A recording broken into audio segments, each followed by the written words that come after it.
শুভেচ্ছা।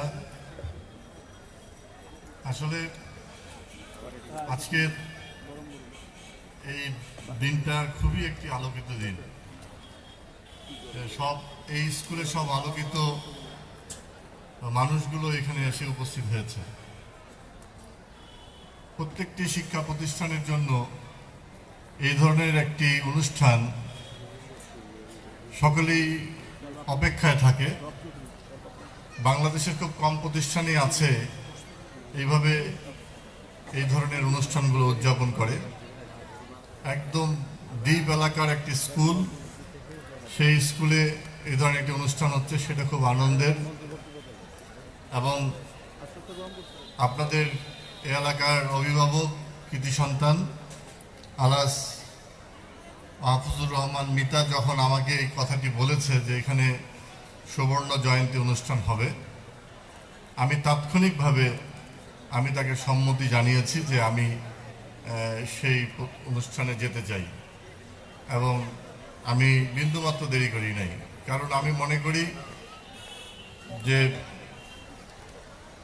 একটি দেশ বা জাতিকে এগিয়ে নিতে পারে একমাত্র শিক্ষা, এবং শিক্ষাই হচ্ছে একটা জাতির মেরুদণ্ড।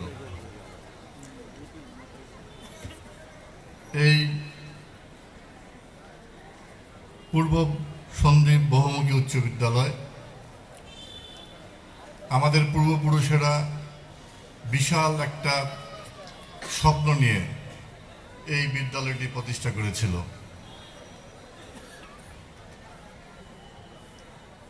যেই এলাকার মানুষ মাধ্যমিক এবং স্তরের লেখাপড়া করবে, ছেলেরা লেখাপড়া করবে, এবং তারা এই এলাকার জন্য যে বঞ্চিত, যে অবহেলিত জনপদ, সেই জনপদের জন্য কথা বলবে।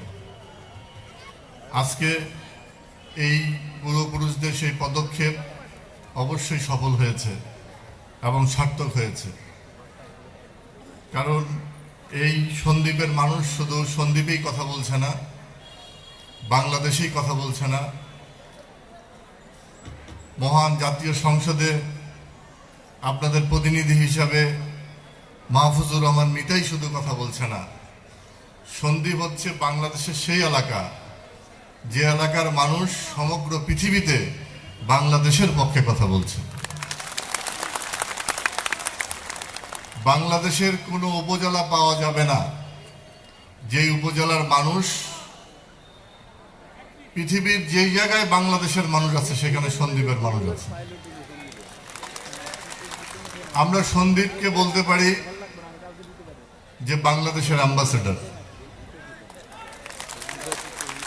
যে প্রত্যেকটি সমগ্র তাবৎ দুনিয়ায় এই সন্দ্বীপের মানুষ বাংলাদেশের কথা বলে। সন্দ্বীপের সঙ্গে পরিচিত আমরা যখন আমরা ভূগোল লেখাপড়া করার ভূগোল সাবজেক্টে গিয়েছি, তখনই আমরা সন্দ্বীপকে আমরা জেনেছি। আর সন্দ্বীপকে আরো বেশি জেনেছি আজকে এই এলাকার যে সংসদ সদস্য আলাজ মাহফুজুর রহমান মিতা, তার পিতা আমাদের শ্রদ্ধেয় মাস্তাফিজুর রহমান, তিনি আমাদের রাজনীতির সঙ্গে যুক্ত ছিলেন। আমরা যখন ছাত্র রাজনীতি করতাম তখন তিনি তার ঢাকায় ফকিরাপুর তার অফিস ছিল, তিনি একটি দৈনিক পত্রিকা তিনি সম্পাদনা করতেন, দৈনিক রূপালী এবং সাপ্তাহিক সন্দ্বীপ। আমরা তার কাছে যেতাম এবং তিনি সন্দ্বীপের কথা তিনি বলতেন। তার সঙ্গে আমাদের একটা সম্পর্ক ছিল। তখনও মিতার সঙ্গে আমাদের সেই সম্পর্ক গড়ে ওঠেনি। এবং তিনি এই সন্দ্বীপকে নিয়ে অনেক স্বপ্ন দেখতেন এবং তিনি সন্দ্বীপের কথা বলতেন। এবং সন্দ্বীপকে তুলে ধরার জন্য তিনি একটি দৈনিক পত্রিকা এবং সন্দ্বীপ নামে একটি সাপ্তাহিক পত্রিকা তিনি প্রকাশ করতেন, একদম প্রতিনিয়ত হতো। এবং এই দুইটি পত্রিকা একটি সময় খুবই জনপ্রিয়তা অর্জন করেছিল বাংলাদেশের পাঠক সমাজের কাছে। তো সেরকম এই সন্দ্বীপ, আমি আজকে আসতে পেরে এখানে সত্যিই আনন্দিত। আমি যখন আসবো, কিভাবে আসবো, এটা নিয়ে আমরা আলোচনা করছিলাম। কখনো আমরা সড়ক পথে আসার চিন্তা করেছি, যে সড়ক পথে চিটাগাং আসে, সীতাকুণ্ড এসে এখানে নদী পার হব। কখনো হেলিকপ্টারে করে, আজকের সবার যে সভাপতি রাজ্জাকুল হায়দার, তিনি হেলিকপ্টারের ব্যবস্থা করেছিলেন।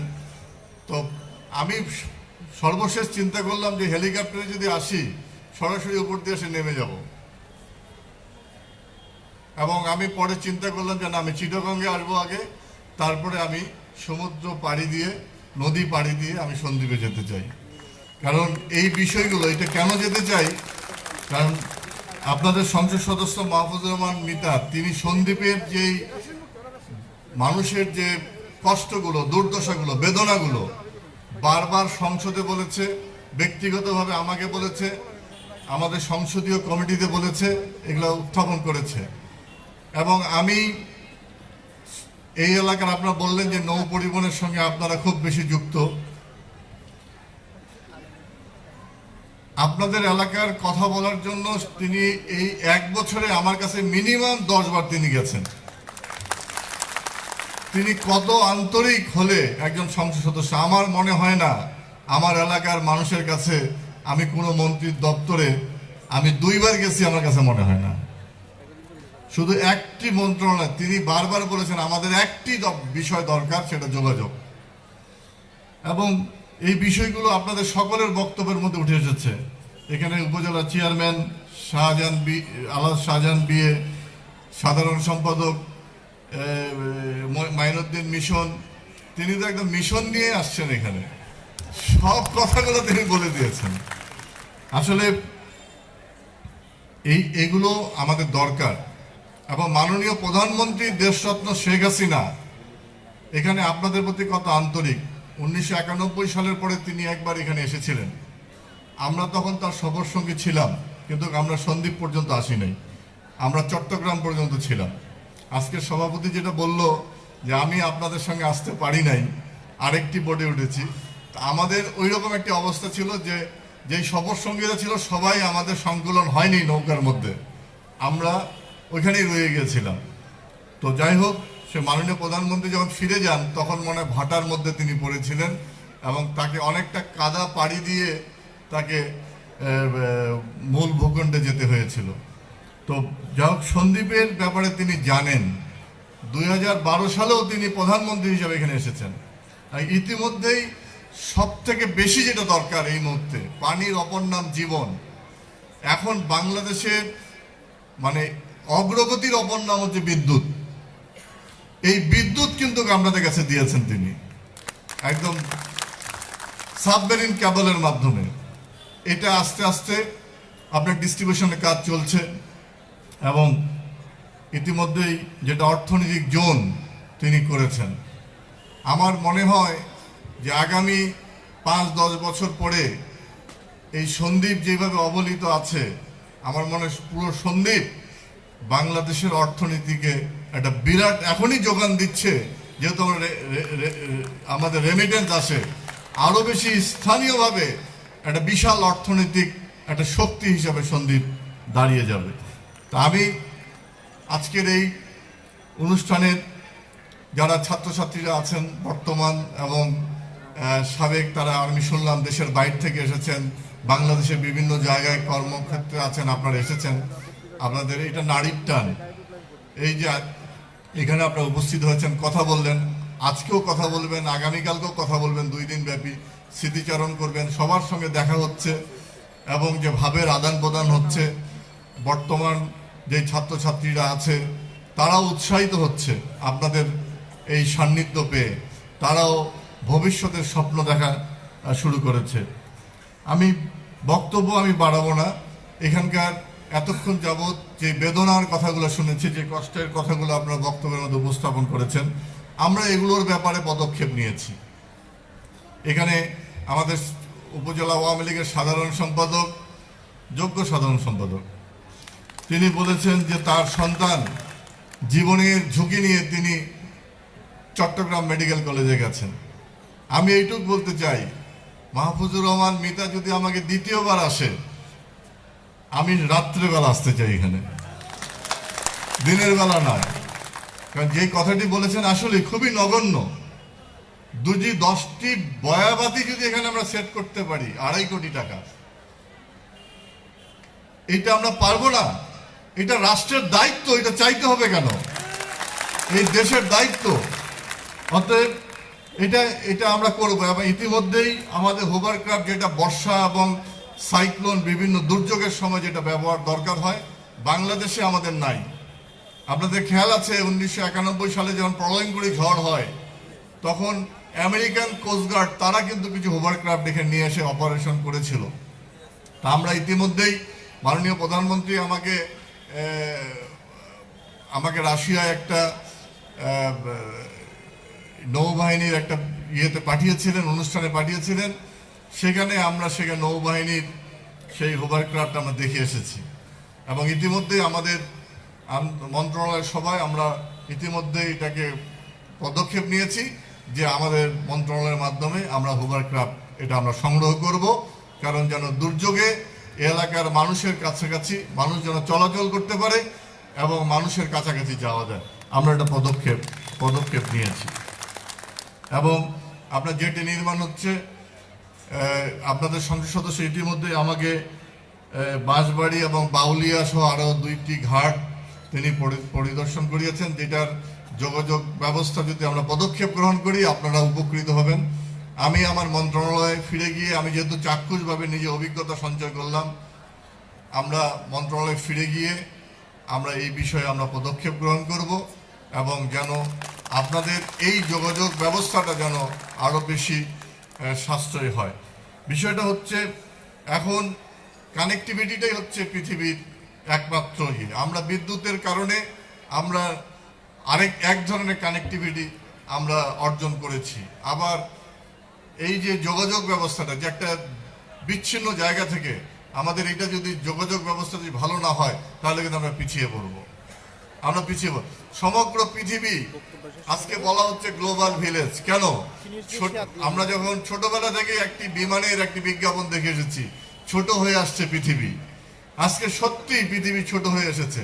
আমার মনে হয় আমি যখন এখানে কথা বলছি, সন্দ্বীপের হাজার হাজার লক্ষ লক্ষ মানুষ পৃথিবীর বিভিন্ন প্রান্ত থেকে আমাদের এই অনুষ্ঠানটি দেখছে এবং এই অনুষ্ঠানের সঙ্গে যুক্ত আছে। আমরা এই অনুষ্ঠানের মাধ্যমে তাদেরকে অভিনন্দন জানাই, তাদের প্রতি আমাদের শুভাশিস রইল। আমি এই স্কুলের এই যে শিক্ষার উন্নয়নের জন্য আমি অবশ্যই আশাবাদী।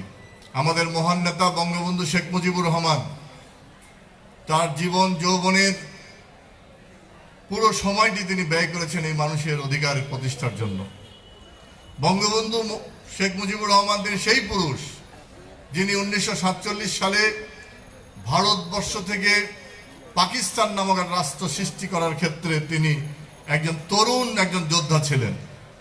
সেই বঙ্গবন্ধু 47 সাল থেকে 48 সাল সেই বঙ্গবন্ধুর বিরুদ্ধে পাকিস্তান সরকার মামলা দায়ের করা হলো। কারণ বঙ্গবন্ধু বুঝতে পেরেছিলেন যে যেই 47 সালে যেই আমরা স্বাধীনতা পেয়েছি, এই স্বাধীনতা প্রকৃত স্বাধীনতা নয় এবং প্রকৃত স্বাধীনতা অর্জন করার জন্য আমাদের অনেক দূর পথ অতিক্রম করতে হবে এবং সেই জন্য আমাদের প্রস্তুতি দরকার। এবং সেই প্রস্তুতির লক্ষ্যেই তিনি ছাত্রলীগ গঠন করেছিলেন এবং তারপর 49 সালে তিনি বাংলাদেশ আওয়ামী লীগ গঠন করেছিলেন। তারপরে ইতিহাস আপনাদের জানা, 52, 62 এই বাংলার মানুষকে অধিকার প্রতিষ্ঠা করার জন্য, তিনি এই দলকে শক্তিশালী করার জন্য তিনি মন্ত্রিত্বের পদ পর্যন্ত ছেড়ে দিয়েছিলেন। তিনি জানেন যে দলকে যদি শক্তিশালী করতে না পারি, বাংলার এই মানুষকে সংগঠিত করা যাবে না। তিনি দলের দায়িত্ব নিয়ে সংগঠিত করে আওয়ামী লীগ শক্তিশালী করেছিলেন এবং বাংলার মানুষকে তিনি একত্রিত করেছিলেন, ঐক্যবদ্ধ করেছিলেন, যার ধারাবাহিকতায় তিনি বলেছিলেন রক্ত যখন দিয়েছি রক্ত আরো দেব, এদেশের মানুষকে মুক্ত করে ছাড়বো ইনশাল্লাহ। এবং সেই যে ইনশাল্লাহ, বাংলার 7.5 কোটি মানুষ 30 লক্ষ রক্তের বিনিময়ে তার সেই মহান রব্বুল আলামিনের কাছে তার যে প্রতিজ্ঞা, সেইটাকে প্রতিষ্ঠিত করেছিলেন স্বাধীন সার্বভৌমত্ব একটি বাংলাদেশ প্রতিষ্ঠার মধ্য দিয়ে। একটি মানুষের প্রতি মানুষের কি বিশ্বাস, কি আস্থা। তিনি যখন 26শে মার্চ তিনি যখন স্বাধীনতার ঘোষণা দিয়েছিলেন, ঘোষণার সঙ্গে সঙ্গে পাকিস্তান হানাদার বাহিনী তাকে গ্রেপ্তার করেছিল এবং সেই স্বাধীনতাকে টিকিয়ে রাখার জন্য বাংলার মানুষ যুদ্ধ করেছিল। 30 লক্ষ মানুষ জীবন দিয়েছিল এই স্বাধীনতাকে ধরে রাখার জন্য। 9 মাস রক্তাক্ত মুক্তিযুদ্ধের মধ্য দিয়ে আমরা 16ই ডিসেম্বর আমরা বিজয় অর্জন করেছিলাম। আমরা বিজয়ের জাতি এবং আমরা বিজয়ী জাতি। পৃথিবীর খুব কম দেশে আছে এইভাবে মুক্তিযুদ্ধের মধ্য দিয়ে একটি জাতিকে বিজয়ী করতে পেরেছে, এরকম খুব কম জাতি আছে। সেই বঙ্গবন্ধু বাংলাদেশে ফিরে এসে প্রথম যে দায়িত্বটি গ্রহণ করেছিলেন সেটা শিক্ষা ব্যবস্থা। বাংলাদেশের প্রখ্যাত বিজ্ঞানী ডক্টর কুদরতি খোদাকে তিনি দায়িত্ব দিয়েছিলেন যে বাংলাদেশের শিক্ষা ব্যবস্থা কিভাবে চলবে। তিনি একটি বিজ্ঞান ভিত্তিক শিক্ষা ব্যবস্থা, তিনি একটি কমিশন গঠন করে তিনি একটি রিপোর্ট দিয়েছিলেন, যে রিপোর্ট বাস্তবায়ন হয়নি। যেই রিপোর্ট বাস্তবায়নের আগেই আমাদের মহান নেতা বঙ্গবন্ধু শেখ মুজিবকে হত্যা করা হয়েছে। শুধু হত্যা করা হয়নি, তার পরিবারের সকল সদস্যকে হত্যা করা হয়েছে। এই হত্যার মধ্য দিয়ে আমাদের শিক্ষা ব্যবস্থাকে হত্যা করা হয়েছে। এই হত্যার মধ্য দিয়ে আমাদের সমাজ ব্যবস্থাকে হত্যা করা হয়েছে। আমাদের এই হত্যার মধ্য দিয়ে, মুক্তিযুদ্ধের মধ্য দিয়ে যে গৌরব গাথা ইতিহাস আমরা তৈরি করেছিলাম, সেই ইতিহাসকে বিকৃত করা হয়েছে। আজকে বাংলাদেশের মানুষকে দুই ভাগে বিভক্ত করে দেওয়া হয়েছে। এই জায়গা থেকে আমাদের উত্তরণের পথ হচ্ছে একটাই, সেটা বর্তমান প্রধানমন্ত্রী দেশরত্ন শেখ হাসিনার নেতৃত্বে ঐক্যবদ্ধ হওয়া। এবং তিনি বঙ্গবন্ধু যেই বিজ্ঞান ভিত্তিক শিক্ষা ব্যবস্থার কথা বলেছিলেন আজ থেকে 50 বছর আগে, সেই বিজ্ঞান ভিত্তিক শিক্ষা ব্যবস্থার পথে আজকে আমরা এগিয়ে যাচ্ছি দেশরত্ন শেখ হাসিনার নেতৃত্বে। আজকে ডিজিটাল বাংলাদেশ, এই তথ্য প্রযুক্তির বাংলাদেশ দেশরত্ন শেখ হাসিনার নেতৃত্বে আমরা পেয়েছি। এই সন্দ্বীপের মানুষ দেশরত্ন শেখ হাসিনার নেতৃত্বে সাবমেরিন ক্যাবলের মাধ্যমে যে আমরা বিদ্যুৎ পেয়েছি, আমাদের বিশ্বাস দেশরত্ন শেখ হাসিনার নেতৃত্বে এই যোগাযোগ ব্যবস্থার যে দুরবস্থা হয়ে আছে, আমরা সেই যোগাযোগ ব্যবস্থা আমরা উন্নত করতে সমর্থ হব ইনশাল্লাহ। আমাদের আস্থার ঠিকানা দেশরত্ন শেখ হাসিনা। আমরা যেভাবে আজকে বাংলাদেশকে এগিয়ে নিয়ে যাচ্ছি, আজকে এই শিক্ষা প্রতিষ্ঠান, আমরা মনে করি যে এই 50 বছর যে পূর্তি অনুষ্ঠান আমরা করতে যাচ্ছি, আমাদেরকে মনে রাখতে হবে এটা শুধু 50 বছর পূর্তি অনুষ্ঠান নয়, এটাকে বাংলাদেশকে এগিয়ে নিয়ে যাওয়ার একটি শপথ। এই শপথই আজকে আমাদের এখানে নিতে হবে। 1950 বছর আগে আমাদের মুক্তিযোদ্ধা শপথ নিয়েছিল বাংলাদেশকে বিজয়ী করার জন্য। সেই বিজয়ী মুক্তিযোদ্ধাদের স্মরণে আমরা আগামী 2021 সাল স্বাধীনতার যে সুবর্ণ জয়ন্তী আমরা পালন করব এবং আমরা আগামী বছর 2020 সাল আমাদের মহান নেতা বঙ্গবন্ধু শেখ মুজিবুর রহমানের জন্মশতবার্ষিকী পালন করব। আমাদের জীবনের অত্যন্ত স্মরণীয় ঐতিহাসিক দুটি বছর 2020 এবং 21 সাল। এই 2020 এবং 21 সালের মধ্যেই বাংলাদেশ এমন একটি অবস্থানে যাবে, যে অবস্থান শুধু বাংলাদেশের মানুষ তাবৎ দুনিয়ায় আমরা গর্ব করতে পারবো। যেই সন্দ্বীপের মানুষ সমগ্র দুনিয়ায় ছড়িয়ে আছে, তারা গর্ব করে বলতে পারবে আমরা বাংলাদেশের নাগরিক। আমাদের মহান নেতা বঙ্গবন্ধু শেখ মুজিব, আমরা 30 লক্ষ শহীদের রক্তের বিনিময়ে আমাদের বিজয়ী একটি জাতি। সেই রকম একটি শপথ আজকের এই পূর্ব সন্দ্বীপ বহুমুখী উচ্চ বিদ্যালয়ের এই অনুষ্ঠানে আমাদের নিতে হবে। নিশ্চয়ই মহান রব্বুল আলামিন সৃষ্টিকর্তা আমাদের সাথে থাকবে, আমরা এগিয়ে যাব।